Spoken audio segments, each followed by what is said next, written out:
মানসিক ভারসাম্যহীন 17 জন মানুষ, তারা একটা আশ্রমে ছিল, তাদেরকে অতর্কিতে এই বাড়িতে আনা হয়েছিল।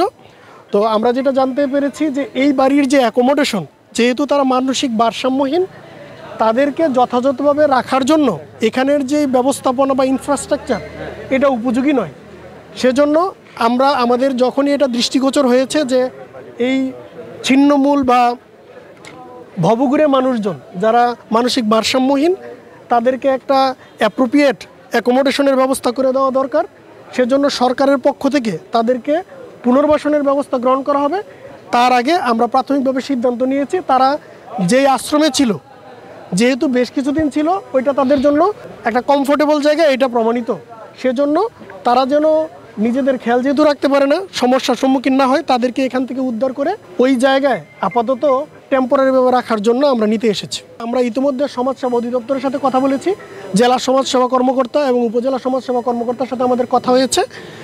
তারা সর্বাত্মক সহযোগিতা করবে। উইদিন শর্টেস্ট টাইম তাদের জন্য অ্যাপ্রোপ্রিয়েট পুনর্বাসন, যেটাকে যথোপযুক্ত পুনর্বাসন আমি বলবো, সেই জায়গায় নেওয়া হবে, যাতে করে তাদের আশ্রয়ের পাশাপাশি তারা যেন স্বাভাবিক জীবনে ফেরার জন্য সর্বোচ্চ সুযোগ সুবিধা পায়, সেটা নিশ্চিত করার চেষ্টা আমরা করব।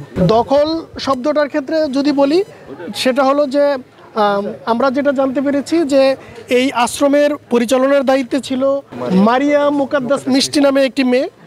তো ইতিপূর্বে মিডিয়া কর্মীদের বরাতেই বা আমরা দীর্ঘদিন ধরে টাঙ্গাইল সদরে কাজ করছি, আমরা জেনেছি যে বিভিন্ন সময়ে একটু লাইমলাইটে আসার জন্য সে বিভিন্ন রকমের কার্যক্রম গ্রহণ করেছে, যেটাতে আমরা অনেক সময় বিভিন্ন রকমের চ্যালেঞ্জ ফেস করেছি।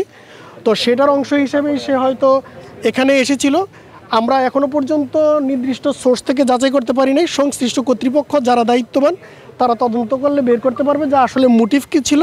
প্রাথমিকভাবে বলা হয়েছে যে যেহেতু ছাত্র সমন্বয়ক পরিচয়ে যারা রয়েছে, যারা জুলাই আন্দোলনের নেতৃত্ব দিয়েছে বা এখন একটা ফর্মাল তাদের সেট আপ কমিটি হয়েছে, সেই কমিটির দায়িত্বশীলরা সোশ্যাল মিডিয়াতে পোস্ট করে বলেছে যে দখল, চাঁদাবাজি বা যে বিভিন্ন সামাজিক যে অপরাধ আছে সেটার সাথে তাদের সংশ্লিষ্টতা নয়, এবং টাঙ্গাইল সদরে যদি বিশেষত কেউ এই ধরনের কাজে জড়িত হয় সেটার দায় তারা নিবে না এবং তাদের বিরুদ্ধে ব্যবস্থা নেওয়ার জন্য তারা আহ্বান জানিয়েছে।